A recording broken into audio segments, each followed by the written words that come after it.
All right. Hello, everyone. Thank you so much for joining me today. I am super excited to be here today to talk about recommendations. Thank you to GMAT Club also for hosting me and giving me this opportunity to share this information with you. I don't know if you guys realize this, but GMAT Club is able to persuade us expert admissions consultants to give you guys information that normally we would charge a lot of money for. So I hope that you really appreciate the lengths that GMAT Club goes to bring people like me and experts like me here to help, give these presentations. So if you like what GMAT Club is doing, and if you want to give them show them some love for all the efforts they go to for this, why don't we throw a little like down below, hit that like button.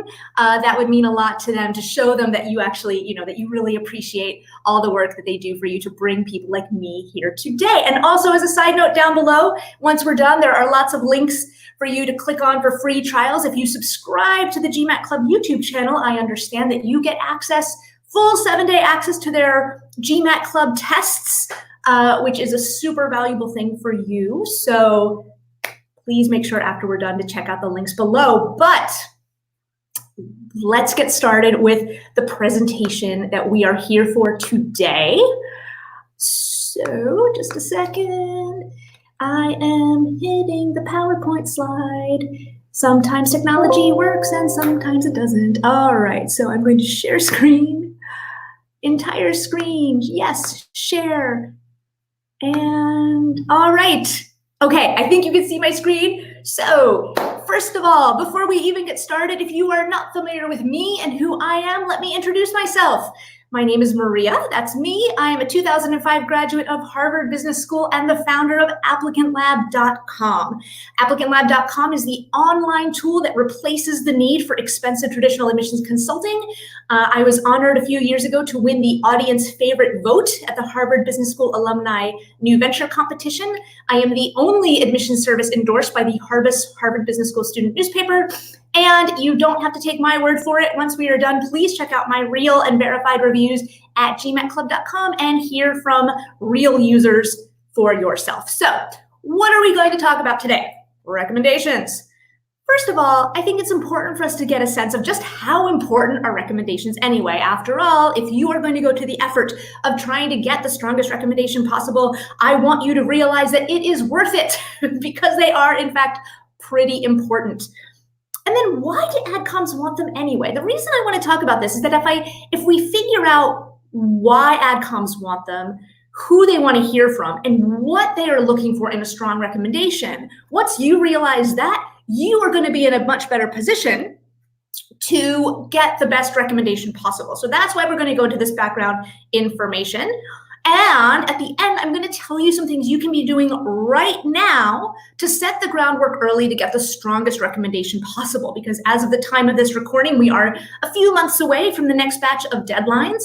But please do not wait until the last minute to start thinking about recommendations. This really is something that needs quite a bit of lead time. And so I'm going to give you some tips and tricks for things you can be doing now to get that strong recommendation later on. So let's start off by talking a little bit about just how important are the recommendations anyway. I don't know if you've just started looking into the admissions process or if you're an old pro at this point, but just so we're all on the same page, when we talk about the MBA application, there are lots of little pieces that go into it. First, you have to talk about your GMAT. You have to submit a GMAT or GRE score. You need to submit your GPA from your previous studies. There are essays. The essays are the most sort of famous and fear-inducing part of the process. You need to submit a one-page resume, recommendations, which is why we're here today. There are a bunch of short answer forms inside the recommendation. And then if the written portion of your application is successful, you will be invited to an in-person interview. Now, there are lots of other sort of invisible facets of the application. Their career vision. Why do you need an MBA to reach that career vision? Why do you need to go to this school to reach that career vision? And then in the middle of everything is leadership, showing that you are someone who is a positive change agent wherever you go. You don't just sit back and don't really do anything. No, you are not a fly on the wall or a bump on the log. You are someone who makes things happen. So one thing that people don't always realize, they might say, yeah, Maria, I know all this. I know all of these things. But the thing that a lot of people don't realize is that each of these pieces has to each piece impacts every other piece, and the pieces of the machinery of your application all have to flow together in the same direction. So just as sort of a bit of a heads up, sort of spoiler alert to something we'll be talking about later. For example, if in your resume, you talk about leading a certain project and doing certain things in that project, but your recommendation does not back up the fact that you actually did the things you say in your resume, or if your recommender contradicts something you've written about yourself in your essays, then the machinery of your entire application is going to come screeching to a grinding halt. So it's important to keep in mind not just that you have these individual pieces of the application, but in fact they all need to be going in the same direction to make your application as strong as possible. So how important are each of these different pieces? Do we have to guess? We don't have to guess. We actually know how important admissions committees view these different pieces. And the reason we know is that a few years ago, GMAC, the organization that issues the GMAT exam, did a poll or a survey of over 100 admissions officers in US business schools. And they said to them, okay, if you had to allocate 100 points across these different portions of the application, how many points would you give to each piece? So GMAT is very important, 20%. GPA, 18%. The interview, 21%. This is sometimes surprises people. It is by a hair, it is the single most important element of the application. The resume is 15%. The essays are 11. The recommendations are 8, and the short answers are 3. So let's focus for a second on the recommendations being 8%. I think sometimes, I think a lot of people when they enter into this process, they tend to think that like the GMAT is 90% of the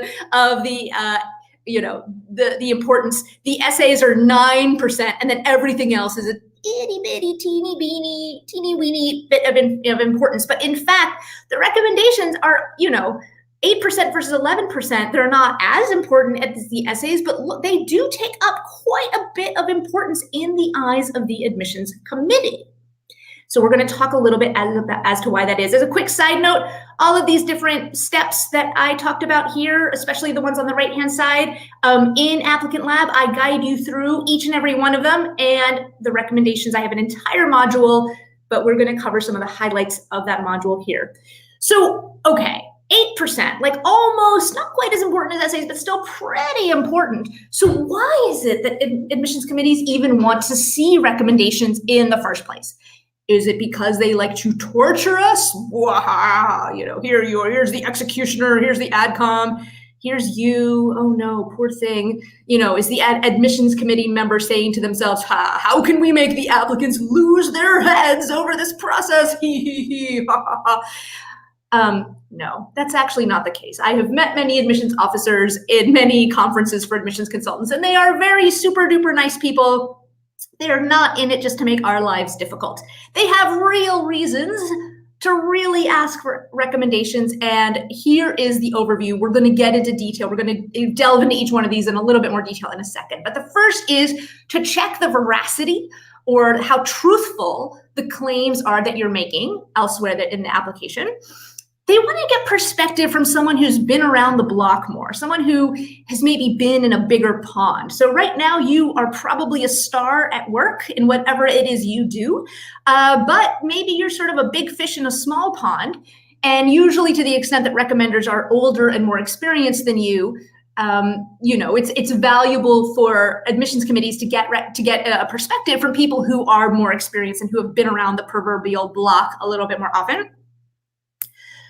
They also want to get a sense of, can you manage upwards? Do you have the self-awareness to know who is on your team and who isn't? After all, if a recommendation does not say nice things about you, if you pick someone to write your recommendation and that person is like, actually, she's not that great, what does that say about your ability to read social cues and communications cues from people above you and to manage them? Because you will need to actively manage your recommenders in order for them to write strong things and to get these recommendations in on the before the deadlines.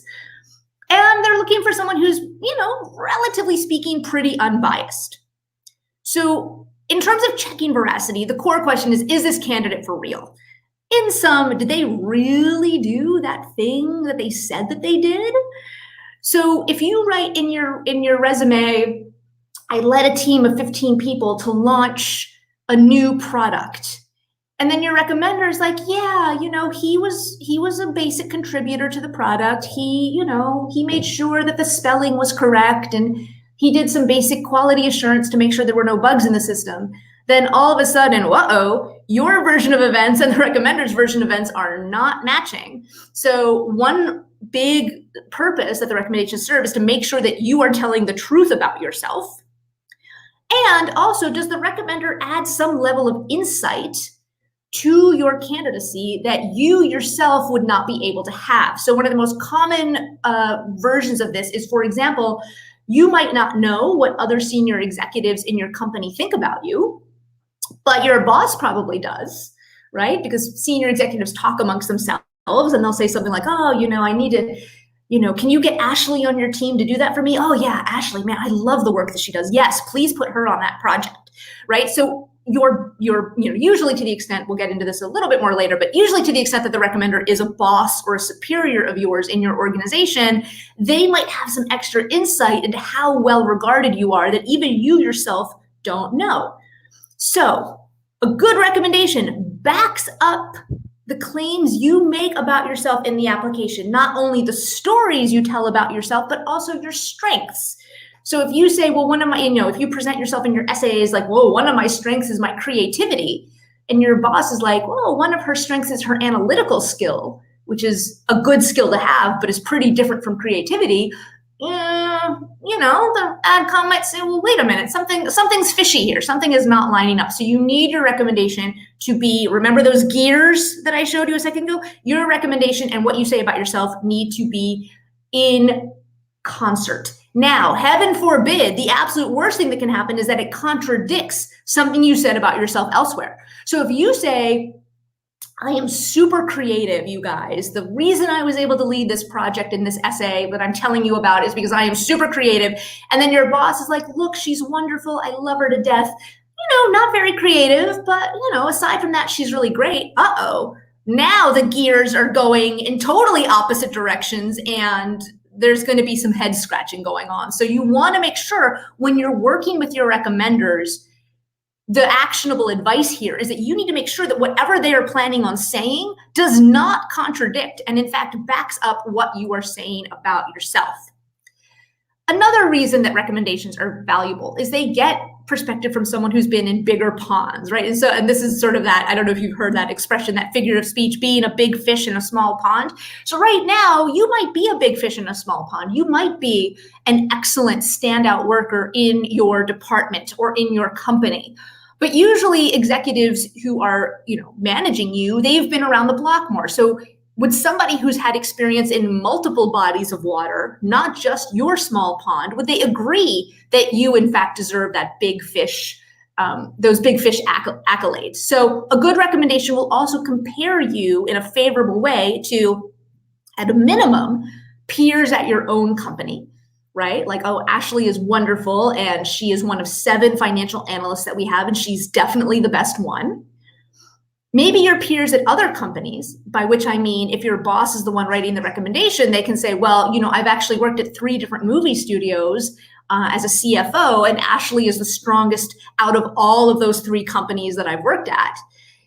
And they could also compare you favorably should your organization be one that has a tendency to send people to MBA programs. Then the recommender can flat out say, look, we have sent, over the past 5 years, we've sent 3 people to MIT Sloan. And Ashley is just as good as those other people.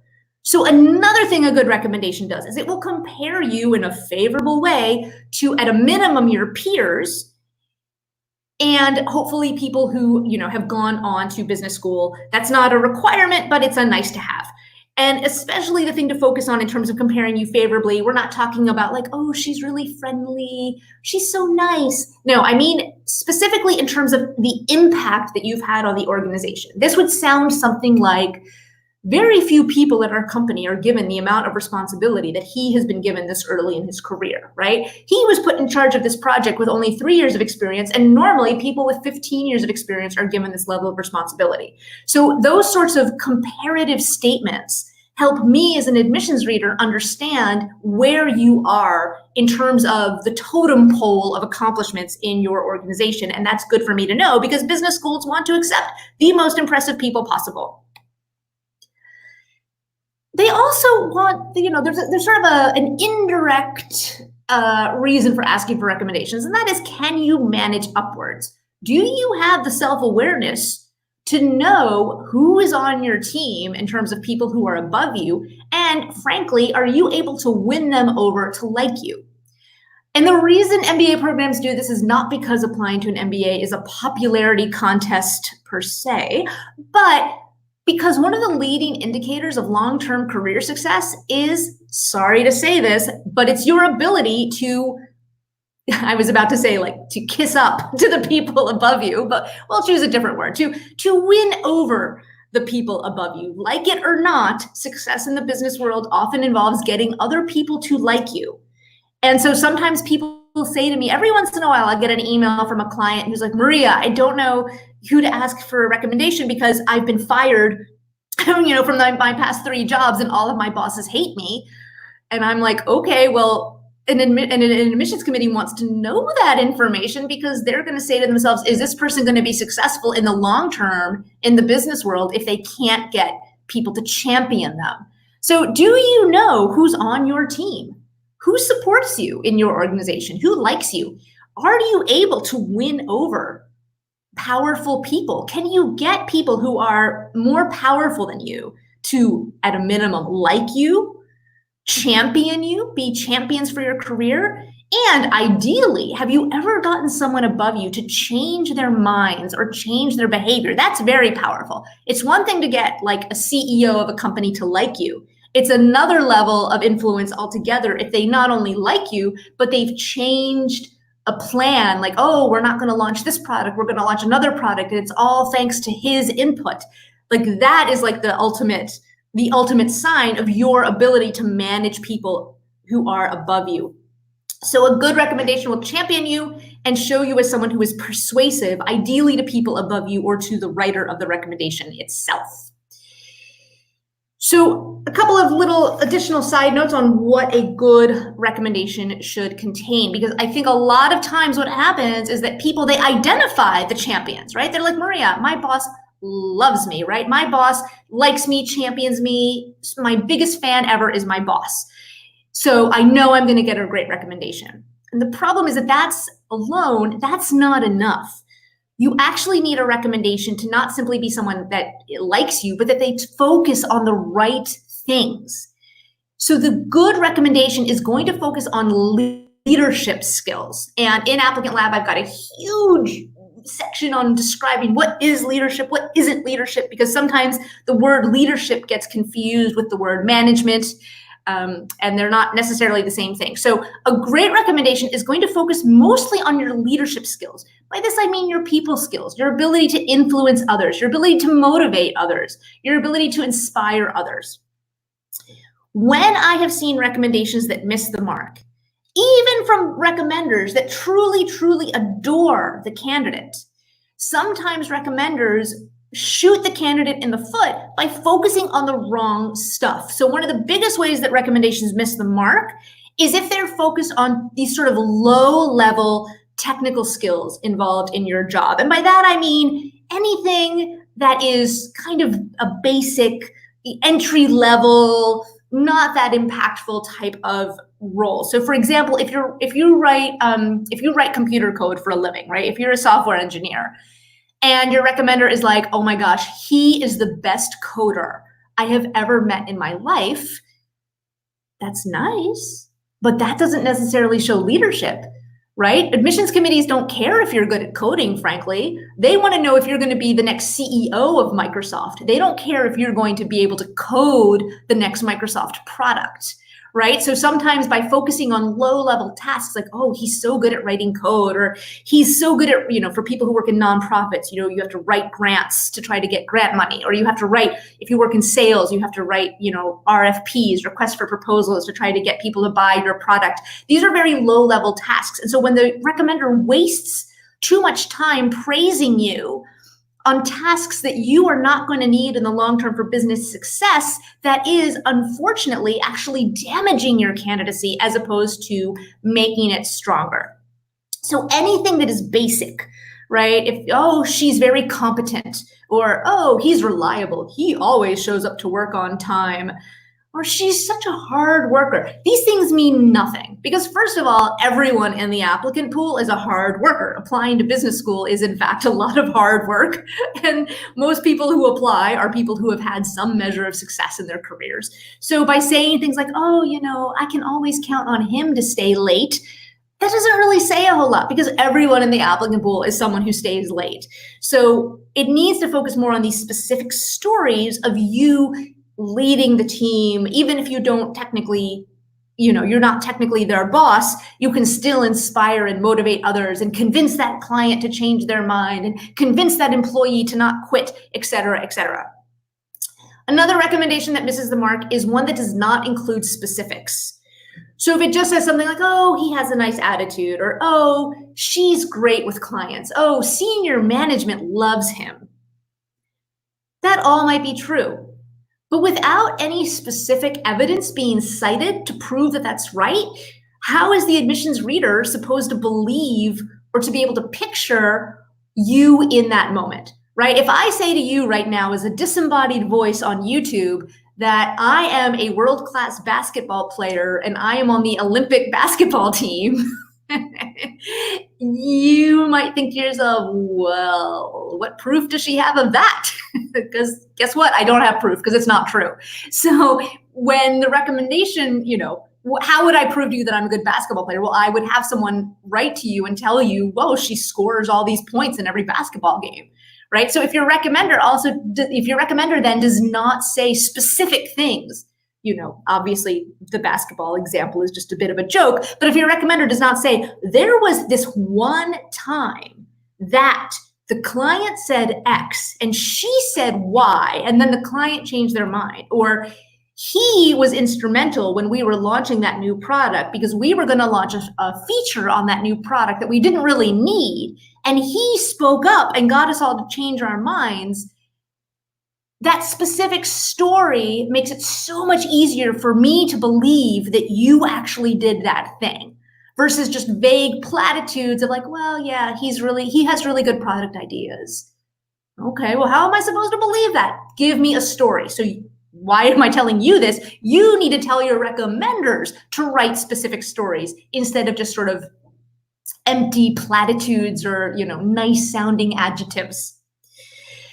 So in terms of what they're looking for, in terms of who is going to write your recommendation, they are looking for someone who is relatively unbiased. Because let's be honest, you are probably a little bit biased about your own candidacy. That's not because there's anything, you know, I'm not saying you're arrogant or you're full of yourself, but clearly you like yourself enough and think that you should get into a top business school program. So, you know, obviously you're going to write nice things about yourself, but getting a recommendation provides that unbiased opinion.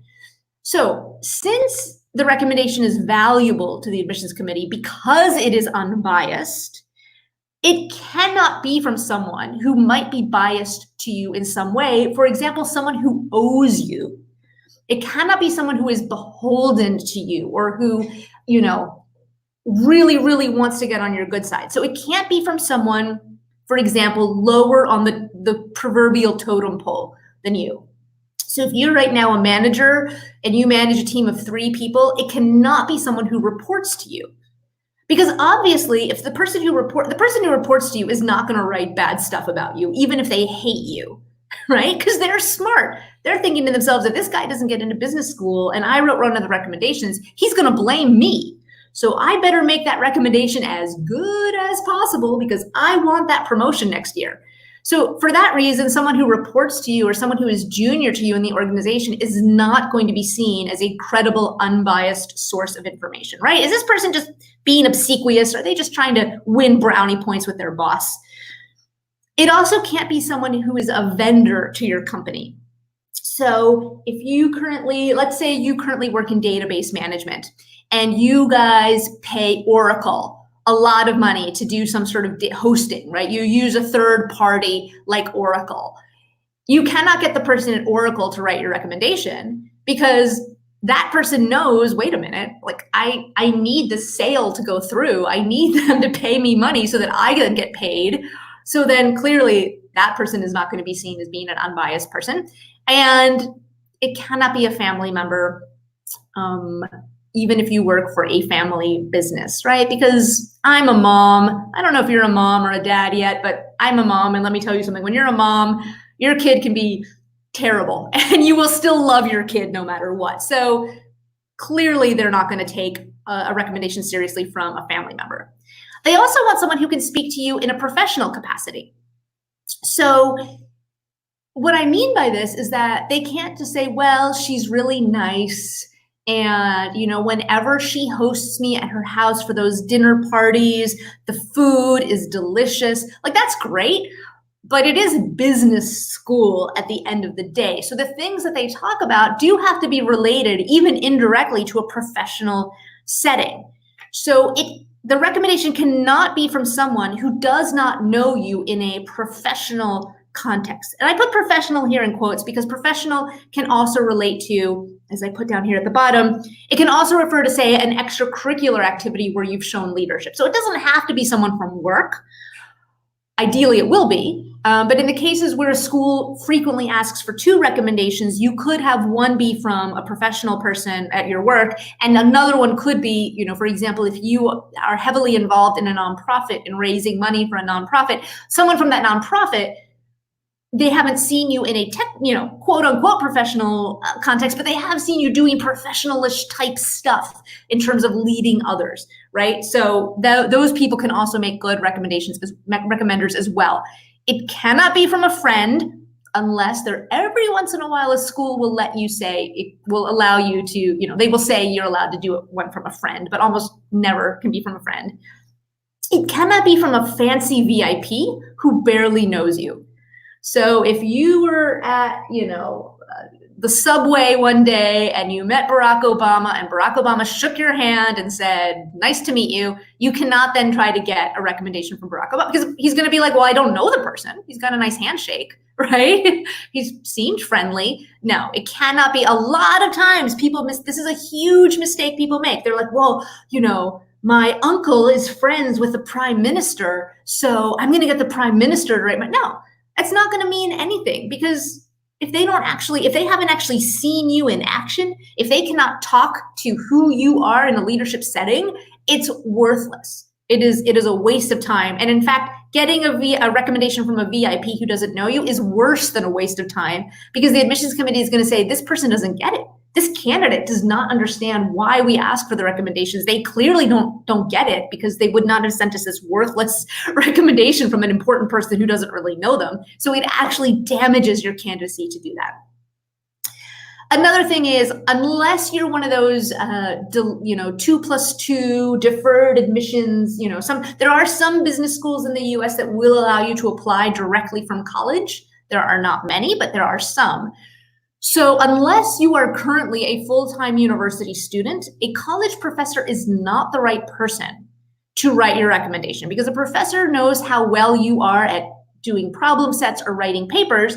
Unfortunately, success in the business world often has very little to do with problem sets or writing papers. And as a side note, if you are from a university background right now and you're thinking of getting a professor to write your recommendation, make it a professor who has seen you in some sort of leadership capacity. For example, if you are a leader of a student club, then have the faculty advisor to that club write your recommendation as opposed to an academic professor.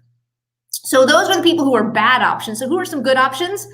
Obviously, your current boss. Now, if your current boss cannot write your recommendation, do not panic.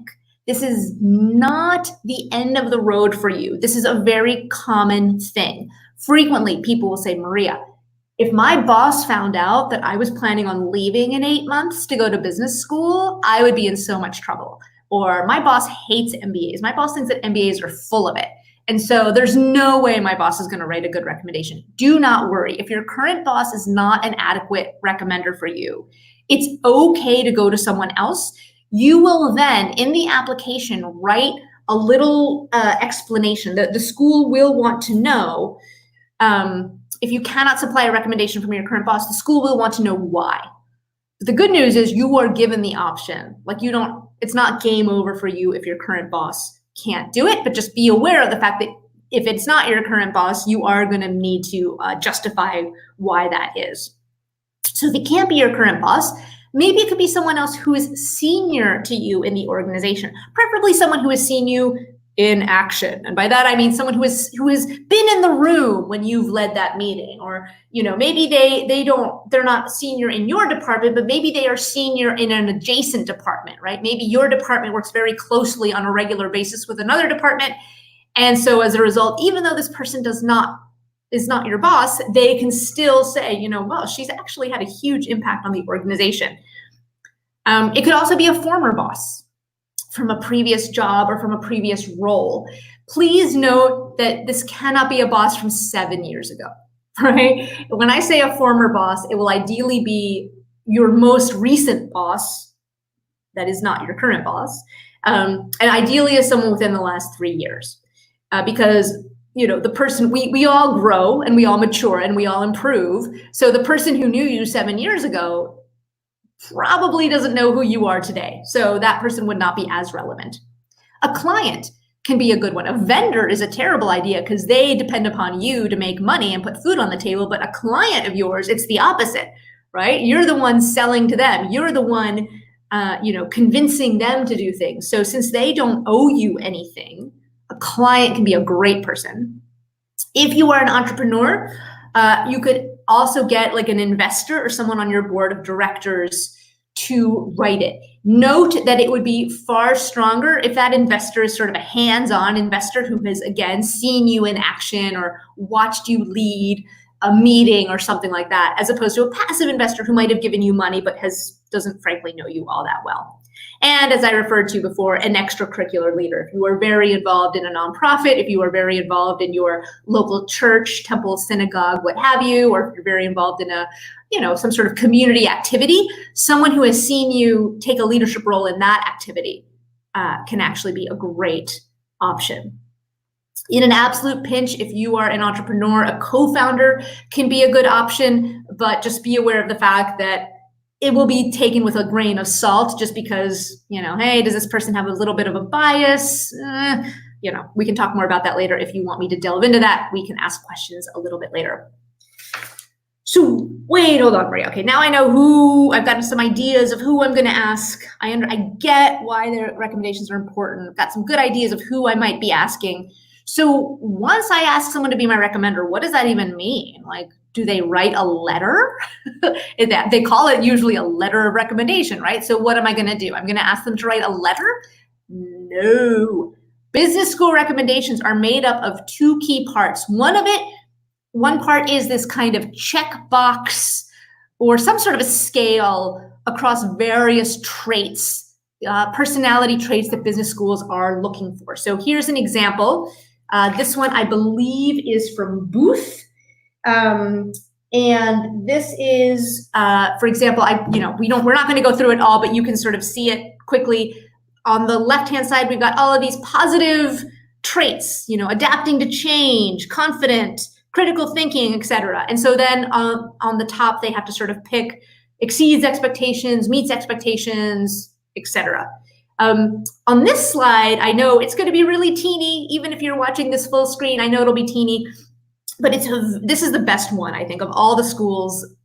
This is my favorite one. This is the Stanford leadership behavior grid. By the way, if you can't see it on the screen right now, if it's too small, don't worry. When you're done watching this video, you can simply Google Stanford GSB leadership grid, and you'll eventually find this file that it's publicly available. But here, what's great about it is that they have each of the different skills or qualities that they're looking for, like initiative. And then in these boxes, it's not simply good, bad, exceeds expectations. They actually give you specific examples of what they mean by initiative. Like, it's not just on a scale of 1 to 5 where you have to arbitrarily determine where is this person on 1 to 5. They actually give you very specific examples. So this is a great thing for you to check out, even if you're not applying for several months, Because if you know what a business school is looking for, like what is a 5 for us? It's someone who proactively seeks high impact projects, for example. Right now, you can say to yourself, wait a minute, I actually have not been seeking proactively. I have not been proactively seeking high impact projects. Maybe I better get started on that right now. So that way, 6 months from now, when I'm asking for that recommendation, they'll have something to talk about, right? And they will be able to check this box with confidence, right? So that's why it's a good idea to try to like look up what the schools are asking for in advance. So that way, if you have a fault or a weakness in one of these things, you can now address it. It's not too late, right? You still have a few more months to address it. Okay, so the schools will have these boxes, the check boxes. And then the schools almost always have a series of mini essays. So it's not a letter in a traditional sense where they just write, "Dear Admissions Committee," and then it's a few paragraphs, and then "Sincerely, Maria." No, it's actually, there are very specific questions that they need to answer, usually in about 300 to 500 words each. So it's not a cohesive letter. It's usually answering a couple of questions. And the questions can vary from school to school. Thankfully, there's something called the common recommendation, which schools are doing to make it less painful for your recommender, which is great. And basically the questions might vary, but what they're basically trying to get at is, what is the candidate good at? And an example way that this is often phrased is, how does the applicant's performance compare to that of other well-qualified individuals in similar roles? Please provide specific examples. So as I said before, it can't just be like, oh, she's the best person in our group, but she's the best person, and here's why. Here's a specific story I'm going to tell you that proves that this is true. They also want to know, what are you not so good at? And this is often surprising for people because they think like, okay, I'm applying to business school. It's super crazy competitive. So I need to present myself as this perfect, flawless, magical human being who never makes any mistakes. And so there's sometimes a bit of a shock when you realize that your recommender is specifically being asked to talk about a time that they gave you negative feedback. So the way that this is most commonly described is describe the most important piece of constructive criticism you have given the applicant. They might say something like feedback instead of criticism, but come on, we actually know it's all criticism. Please detail the circumstances and the applicant's response. So this is important because, first of all, if somebody is going to be your recommender, you need to ask yourself, oh my gosh, is this someone who's actually given me critical feedback, right? Because if the person says, I've never given the person critical feedback, then that's a pretty good sign that this person does not actually know you that well. And also, how did the applicant respond? Well, that tells us that you are mature, right? If somebody says, you really need to improve this, and you slam something on the floor and stomp out of the room in a huff, guess what? That's not great. So they not only want to know what the criticism was, but then what you did in response to that criticism to show that you are a mature person with a growth mindset. And then sometimes there will also be an extra little, essay for like, is there anything else we should know? This is not an open invitation for the person to just blab on and on. If this is given as an option, please use this judiciously and don't waste the admissions reader's time with like, let me tell you the other, here's another thing that she did that was great. Like, use it judiciously. Normally the best use for this little box is if the person on the grid, if we go back to like one of these grids, let's say they gave you like a 3 or a 2 in one of these things. Is there anything else we should know prompt is a great place for them to explain why they gave you a lower rating in one. Oh my gosh, sorry. I just hit something and it flew away. Okay, why they gave you a lower rating, or perhaps why they gave you a stronger rating, right? So this can be a place for them to basically narrate or describe like, okay, well, here's why I said this. Okay, so man, we have covered a lot right now. So now that we know why recommendations are asked for, whom to ask, and what they should contain, now let's talk about how you can start now doing things here and there to get the strongest recommendation possible. So step 1, You have to figure out who's on your team, right? Here's sort of a way to think about it. A good recommendation does not guarantee that you will get in, but a bad recommendation guarantees that you will not get in. Do you know what I'm saying? So like a good you can have the world's best recommendation, but if other aspects of your candidacy are weak, it might not be enough to save you. But a bad recommendation will guarantee that you're not getting in. So you have to think about, when you think about all the people who might be your recommenders, okay, do they at a minimum respect me? Ideally, do they think that you're better than others? Because remember, the wording is how do they compare to other well-qualified individuals, right? So they have to think ideally that you are like the best or one of the best in your team. Do they like you? Right? Someone can respect you and think that you're great, but they might not like you. And if they don't like you, you might still get a great recommendation from them, but it might not be as enthusiastic, right? So ideally, it's someone who likes you. So how do you figure out who this person might be? Frankly, use your gut, right? Use those EQ skills, those interpersonal intelligence skills, and also, frankly, in your annual review. So if your boss is consistently giving you negative annual reviews, maybe don't use your boss. Maybe find somebody else. Then once you identify potential people who are on your team, you have to ask yourself, is this person pro MBA? Because there are a lot of people out there who either did not get MBAs and who think, an MBA is a waste of time. Look at me. I'm a vice president of something or other, and I didn't waste my time or money with an MBA. So if that person does not think that getting an MBA in general is a good idea, then they're not, even subconsciously, they're not going to write a very gushing and wonderful recommendation for you because they're going to think this is a waste of time. So be aware of that. That could be a potential pitfall. And then what do they think about you getting an MBA? So they might be pro MBA, and then you say to them, well, okay, I'm thinking of getting an MBA. And then they're like, what are you doing? That's stupid. So how to find out, really, here's how I advise doing it. If you really have no idea if the person is pro or anti-MBA, have a conversation with them and say something like, oh, so-and-so person in the marketing department, she had a really good idea the other day. I really respect her. Yeah, she's great. It's funny, she has an MBA. And I wonder if the MBA might have been part of the reason why she's such a good leader. And if at that point the person says, no, the MBA has nothing to do, like an MBA is worthless, then maybe don't ask this person to be your recommender. But if the person says like, yeah, actually, I think it was because of that. I think she really benefited from it. Then that gives you the sort of the chance for you to step in and say, well, what do you think about, I've been thinking of getting an MBA. What do you think about that? Right? So that way that's sort of like a tactful, diplomatic way to figure out what they think about the MBA without showing your hand, right? Without confessing to them that you're thinking of getting it.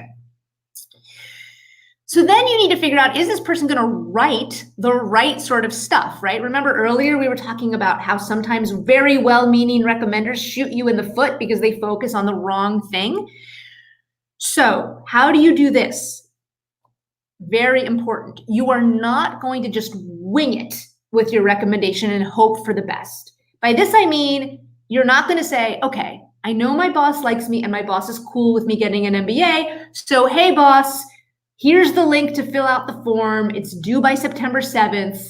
Go. No, do not do that. Do not just hope and pray that they will automatically on their own magically know what to say.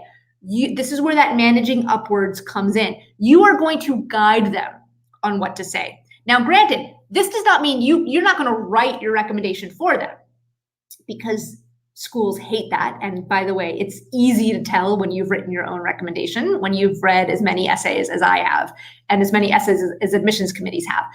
But you're not going to write it yourself, but you can sort of sit down with them and say, hey, look, in the recommendation, you're going to be asked to talk about a time that you gave me negative feedback, for example.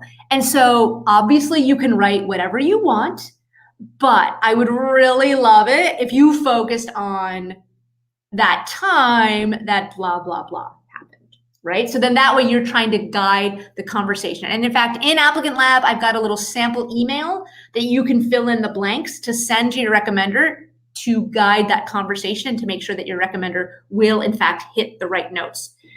So starting now that you know what they are going to be asked, this is like your secret weapon. Because if you know that 3 months, 6 months, 9 months from now or more, you are going to need to go to this person and have them write really good things about you, you can proactively start taking steps tomorrow to give them ammunition for the recommendation, right? So here's your recommender, looking good, like those boots, right? You want to give them the right fodder. There's your boss. You want to give them this right sort of arrow so that they can hit the target of what the admissions committee is looking for, and they don't like have the wrong arrow hit the target with the wrong information, or they miss the target completely, or what have you. So how do you do this in a subtle way? Tomorrow, I want you to go to your boss or to any of these people who might end up eventually being your recommender and sort of casually say something like, so, wow, we just finished the Peterson project. That was pretty cool. Is there anything I could be doing better around here? And the reason I want you to ask this question is because we know that they are going to be asked in the recommendation for a time they gave you critical feedback.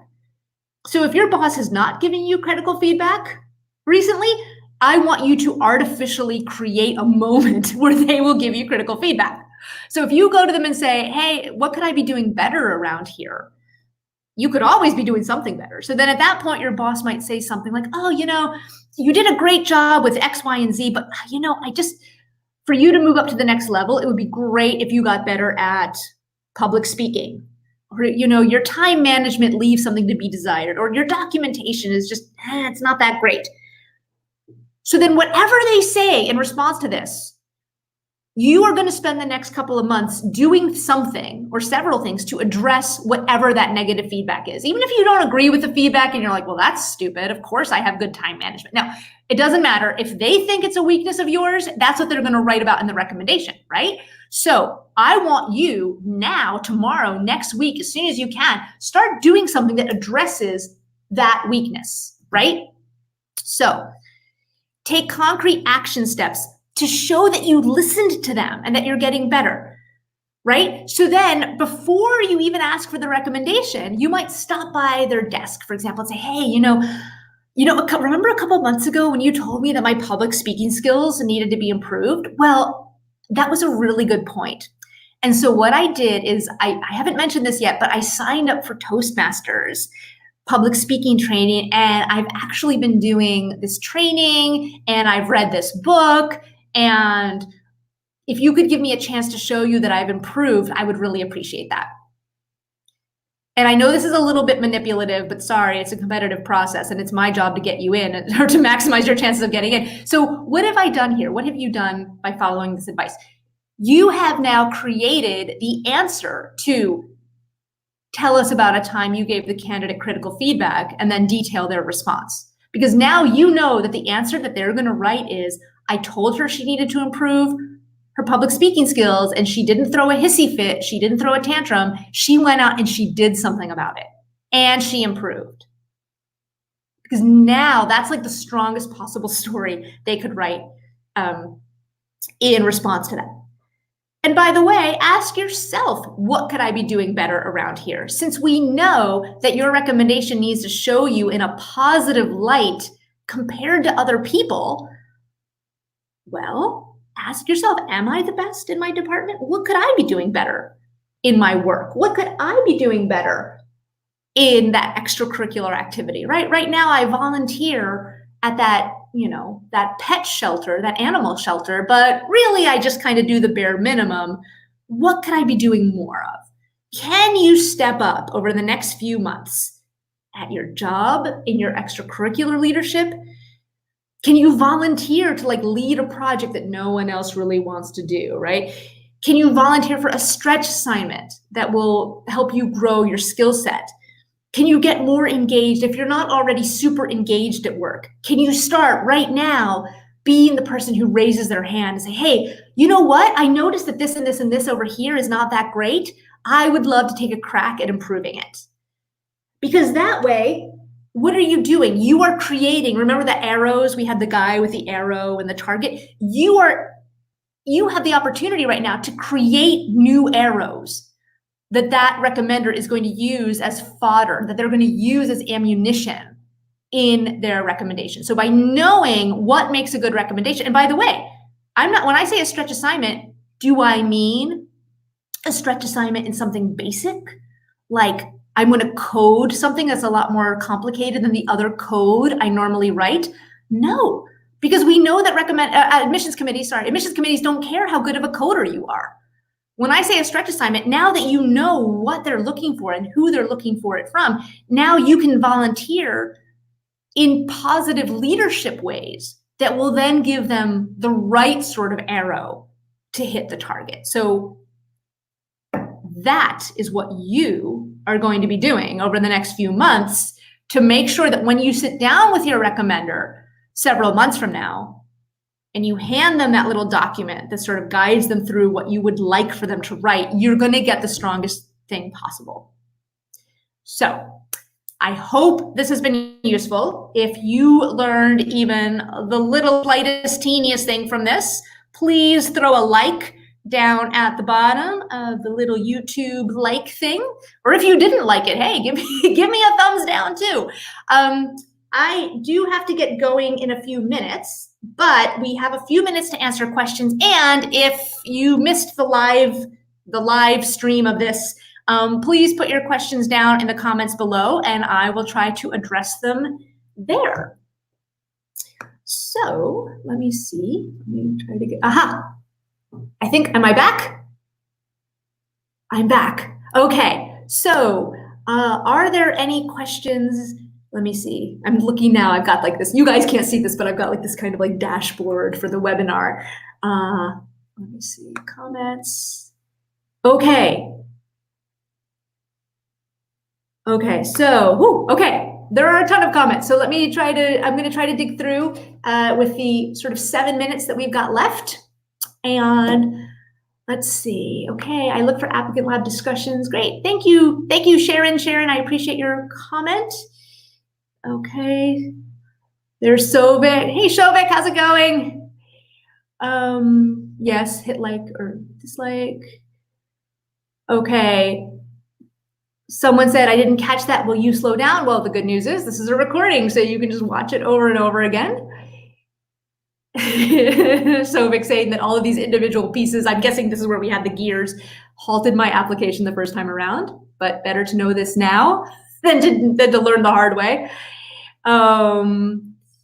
Okay. Okay, here we've got a question. All schools ask for a specific format and an email ID.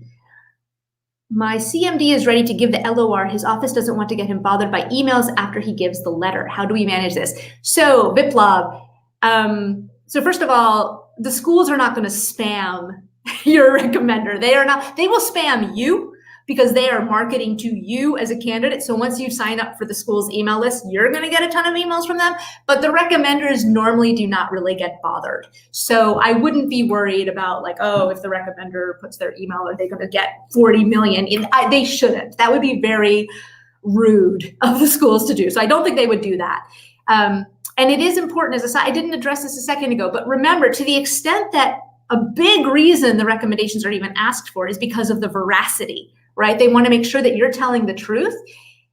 It's important for your recommender to have a .com, like a company email address, right? If it's like maria@gmail.com, that's in a pinch, that's possible. But then now it's like, okay, is this a real person? Is this, if I get an email from maria@gmail.com, is it really the boss, or is it just the candidate pretending, who invented this fake Gmail address, and is the candidate actually scamming us? So it is important for your boss or whoever to use their work email address as a way to prove that they really are who they say they are.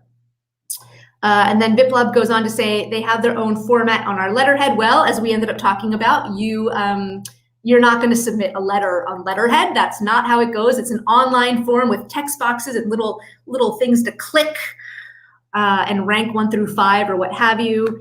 So, and then you said, well, this person is very important. They have a big organization. As we said before, Viplab, if this person does not know you, if they have not seen you, if they have not watched you guide a team through some sort of a difficult situation, it doesn't matter how important they are. What matters much more is whether or not that person can speak to your strengths and has seen you directly in action. So Shovik points out that Haas asks how the applicant embodies the defining principles, and then he wrote UGG, and I agree, UGG, I can't stand it when schools do that. The recommender is like, I don't have time to learn their principles, but this is why you sit down with your recommender. You don't just say, well, here's the link, good luck, fill it out. You actually sit down with your recommender and you're like, hey, you're gonna get asked how I embody the defining principles. Here's what one of them is. Here's what I want you to say. You can say whatever you want, of course, but if you could say this, it would be great. So that's why you need to be proactive in managing your recommendation process. And then Viplab again is asking, will such a generic letter hold any value? Nope, it will not. There are, well, okay, I said that sort of, I quipped that kind of quickly. Some schools will allow you to send in additional letters of recommendation, but some schools completely forbid that. And then if it's such a good recommendation, they're going to say, well, why wasn't this person the official recommender, right? So usually schools you get, like I said a second ago, most schools give you 2 recommendations. So from their perspective, you get 2 chances to get people champion you. So if they wanted 3 letters of recommendation or 5 letters of recommendation, they would ask for 5 letters of recommendation. They only ask for 2 for a reason, because they don't want extra letters. So be judicious in that. Okay, I've been self-employed for about 7 years. Gilad was here to travel. I've been self-employed, so a boss is too old. Other than an investor, who else can I ask to be a recommender? Gilad, I would say if you have a big client or some sort of a partner, but a partner that doesn't owe you anything. Like maybe if you have a travel website, if you've set up some sort of partnership with a travel blogger where it's like a mutually beneficial partnership, and that person can talk about how they've witnessed you grow the company. It could be someone on your board. It could be, in a pinch, it could be a mentor, like maybe someone who's not officially involved in your business, but someone who has been giving you that critical feedback over the years and has witnessed you take your company from nothing to growth. That those could be good potentials too.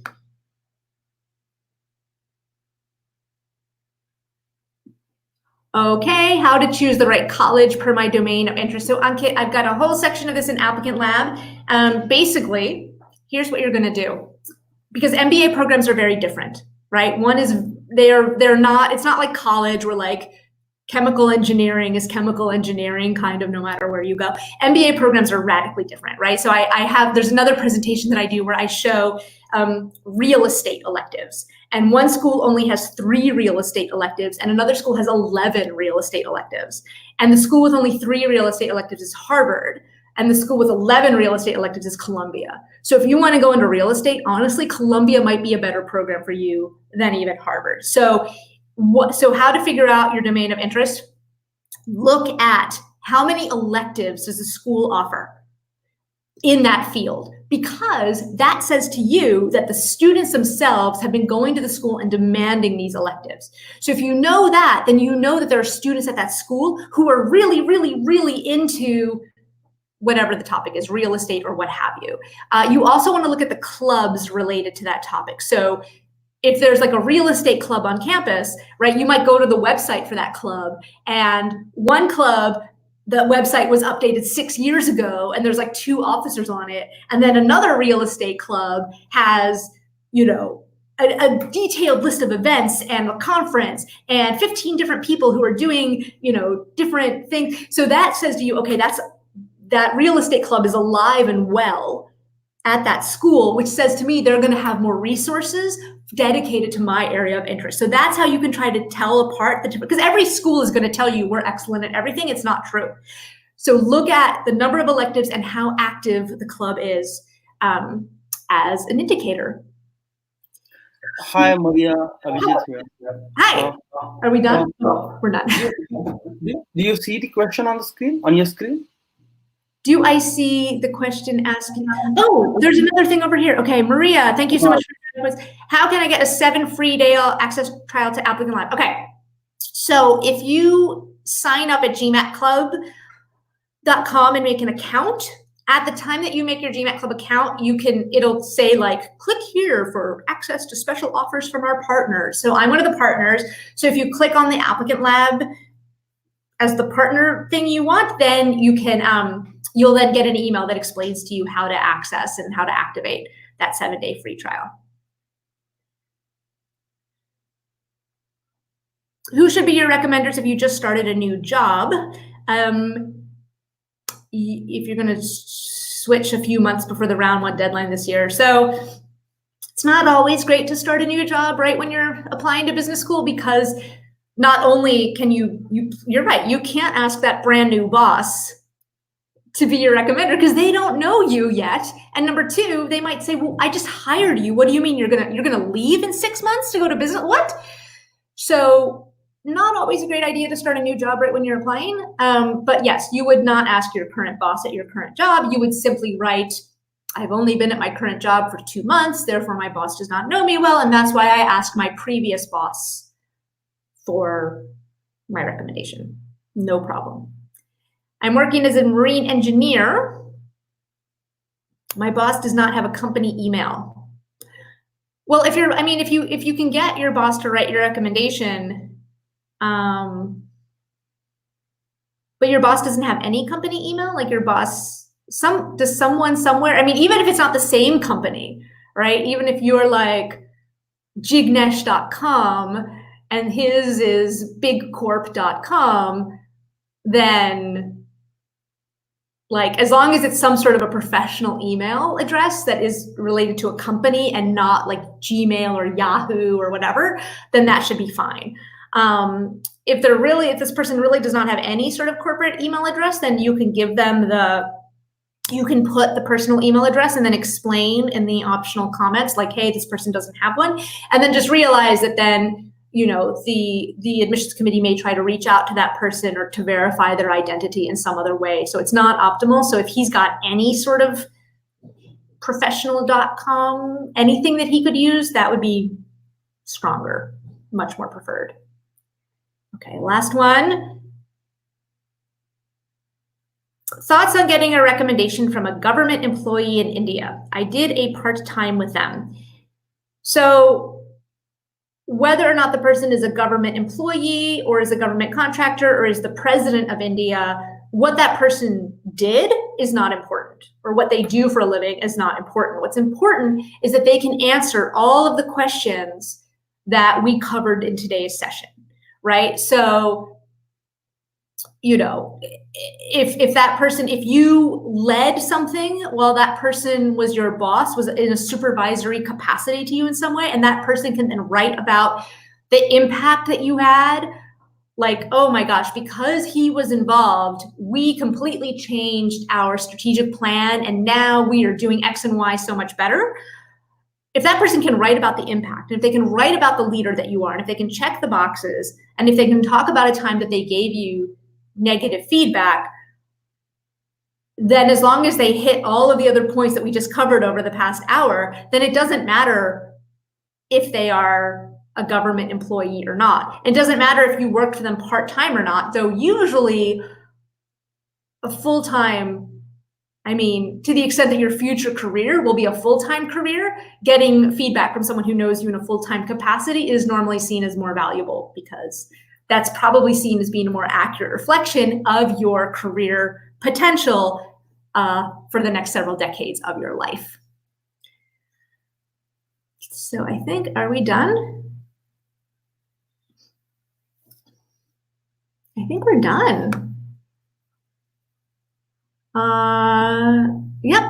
Yes, 7-day trial. Yes, please. And remember, hit the like button. I saw that someone was complaining that the guillotine is not really a torture device. I would argue that the threat of being beheaded is in and of itself a mental torture. So that's my retort to that. But Hugh, if you didn't like it, go ahead and give me a dislike. That's fine, man. I'll get over it. It'll hurt me. You're hurting me, man, but I'll get over it. But everyone else, if you did like the video, please give a like, just so that way GMAT Club knows that these videos are valuable, and they'll keep doing them. All right, well, I think we are done for today. So thanks again for joining me. Any questions, add them below, and I will try to check back every once in a while and answer them. All right, thank you so much, and have a great day, everyone. Bye-bye.